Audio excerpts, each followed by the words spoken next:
Government বলছে 14 টাকা বেচতে, 14 টাকা আলুটা কোথায়? বাজারে বাজারে ক্রেতাদের ক্ষোভের মুখে আলু বিক্রেতারা। সরকার দাম বেঁধে দিলেও 18 টাকা কেজি দরেই বিকোচ্ছে জ্যোতি আলু। সোমবার নবান্নে টাস্ক ফোর্সের সঙ্গে বৈঠকের পর খুচরো বাজারে আলুর দর কেজি প্রতি 14 টাকা এবং পাইকারি বাজারে আলুর দর 12 টাকা বেঁধে দেয় সরকার।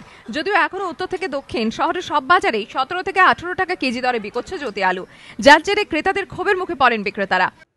এখনো আসেনি, বললাম ওকে শুনতে হবে নাকি? আমাদের কাছে পৌঁছাবে জিনিসটা, তাহলে তো আমরা বেচবো। হ্যাঁ, আমরা আজকেও কিনলাম আলু 17 টাকা করে, আমাকে 8 ডালে 18 টাকা 19 টাকা 20 টাকা বেচতে হবে।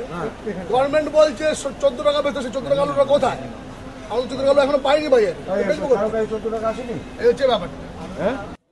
যদিও বিক্রেতাদের দাবি এখনো কোনো বাজারেই সরকারি আলু ঢোকেনি। তাদের বক্তব্য, সরকার 12 টাকা কেজি দরে আলু দিলে তবেই 14 টাকা কেজি দরে আলু বিক্রি সম্ভব। সরকার আলু এখন আমরা পাইনি, খদ্দের এসে হুজ্জুতি করছে 14 টাকা কিলো আলু, 14 টাকা কিলো, 14 টাকা আলু আমরা পাবো কোথায়? 14 টাকা আলু তখন বাজারে আসেইনি। 14 টাকা আলু যেদিন পাওয়া যাবে সেদিন আমরা বেচবো। আমরা কি করে বলবো? আমাদের কাছে যেভাবে আসবে সেইভাবে আমরা বেচবো। সরকার থেকে ডিক্লেয়ার করেছে যে 14 টাকার বেশি বাজারে বিক্রি করতে পারবো না, কিন্তু এই মুহূর্তে আমাদের তো 17 টাকা আলু কেনা, তো আমরা 14 টাকায় বিক্রি করবো কি করে?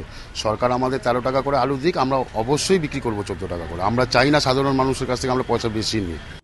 জানা গিয়েছে, মঙ্গলবার শহরে বিভিন্ন বাজার ঘুরে এনফোর্সমেন্ট ডিরেক্টরেটের আধিকারিকরা বিক্রেতাদের জানিয়ে দিয়েছেন বুধবার থেকে 14 টাকা কেজি দরেই আলু বিক্রি করতে হবে। এদিকে বাজার দর স্বাভাবিক না হওয়া পর্যন্ত আলু রপ্তানি বন্ধের চিন্তাভাবনা করছে সরকার।